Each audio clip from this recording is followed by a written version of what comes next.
কথা বলতে কি আজকে একটা উৎসব মুখর দিন, এটা আপনারা জানেন। এটা একটা আনন্দের দিন। তো এই দিনটা আমরা বেছে নিয়েছি মূলত আমাদের এই মেশিনারি এখানে যথেষ্ট পরিমাণে আমাদের যন্ত্রাংশ আছে, ডিসপেন্সার আছে, এইগুলো আমরা মেনটেন করার জন্য আজকে আমরা বিরতি দিয়েছি। এবং এটা আমরা ঘোষণা দিয়েছি, গতকালকে আমরা বিজ্ঞপ্তি দিয়েছি 8টা থেকে 12টা পর্যন্ত। তো এখানে অনেক সিরিয়ালে লম্বা লাইন ছিল, তাদেরকে আমরা মাইকিং করে জানিয়ে দিয়েছি যে এই কারণে আমরা বিরতি রেখেছি। তো সবাই ধৈর্যশীলতার সাথে এটা মেনে চলেছে। যারা পিছনে ছিল তারা তেল যারা জানে যে পাবে না তারা চলে গেছে। এখন আবার যথারীতি আমরা 12টার সময় আমরা আবার তেল ডিসপেন্সিং শুরু করেছি এবং এটা আমরা আশা করি আজকে রাত অবধি আমরা ডিসপেন্সিং করতে পারব।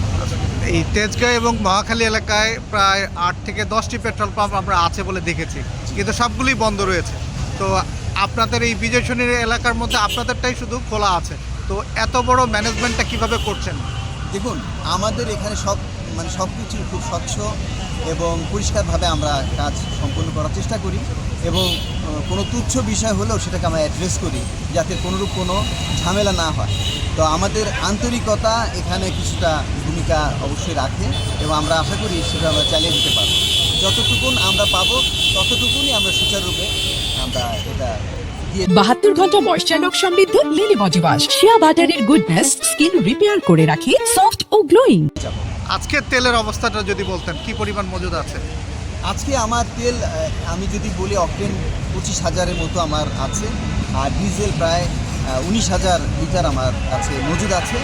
এটা দিয়ে আমি ডিজেল অনায়াসে আমি চালিয়ে যেতে পারবো, কারণ এখানে ডিজেলের কনজামশনটা তুলনামূলকভাবে কম।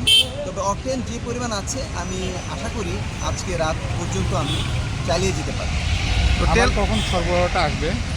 আমরা ইউজুয়ালি রাতের ভিতরে আমরা এই অ্যালটমেন্টটা পেয়ে যাই। এই অ্যালটমেন্টটা আমরা এইভাবে আমরা আশা করছি যে আমরা সন্ধ্যের পরে আমরা অ্যালটমেন্ট পেয়ে যাব। আজকে ডেপো বন্ধ ছিল, যেখানে আজকে আমরা কালেকশন করিনি। গতকালকে যে কালেকশন করা ছিল সেগুলো আমরা দিয়েছি। আজকে রাতে অ্যালটমেন্ট পেলে কালকে আমরা এগুলো কালেকশন সাপেক্ষে আমরা দিই।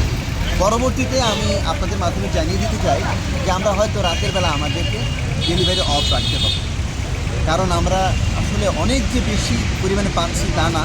এবং এই বিষয়টা গোপনীয়তার কিছু নাই, যে বৈষয়িক যে ক্রাইসিস হয়েছে এটাকে মেনে নিতে হবে, সেভাবেই আমাদেরকে সামনের দিক এগিয়ে যেতে হবে। বিক্রি বন্ধ বলতে তো অকটেনটা শুধু, ডিজেলটা আপনার পর্যাপ্ত আছে না, আমরা যেমন মনে করেন যে এই মুহূর্তে মেনটেন্যান্সের জন্য ডিজেল অকটেন দুটোই আমরা বিপণন বন্ধ রেখেছি।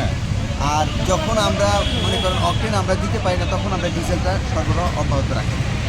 সেটাই আমি জানি, রাতে অকটেনটা বিক্রি বন্ধ হইতে পারে, ডিজেলটা না, আমার বর্তমানে যে আমার ফ্লো অফ ডেলিভারি আমি অ্যাসেস করি, আমি মনে করি যে রাতে ডিজেল অকটেন দুটোই আমরা চালিয়ে যেতে পারবো। আচ্ছা, মানে এখন যে পরিমাণে অকটেন আছে।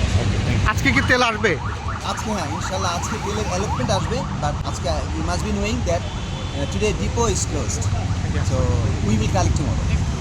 আগামীকাল আমরা তো রাতে বন্ধ হলে নেক্সট মানে পরের দিন সকাল থেকে কি আবার চালু হবে এরকম কিছু? রাতে বন্ধ হলে যেমন ধরেন আমি অ্যাসেস করব যে কখন বন্ধ হয়, এমন একটা সময় বন্ধ হওয়াটাও আমরা একটু নিয়ন্ত্রণ করতে পারি, যেটা মনে করেন এমন একটা সময় যেখানে মনে করেন যে মানুষের একটা অসন্তোষ, এটাকে আমরা বুঝিয়ে তাকে বিনোদিত করতে পারি। তো রাতের আধারে অর্থাৎ 4টা, 5টা, 3টা এই সময় যাতে বন্ধ না হয় সেই ব্যাপারে আমরা একটু দৃষ্টিপাত রাখতে করি। 72 ঘন্টা ময়েশ্চার লক সমৃদ্ধ লিলি বডি ওয়াশ শিয়া বাটারের গুডনেস স্কিন রিপেয়ার করে রাখে সফট ও গ্লোয়িং।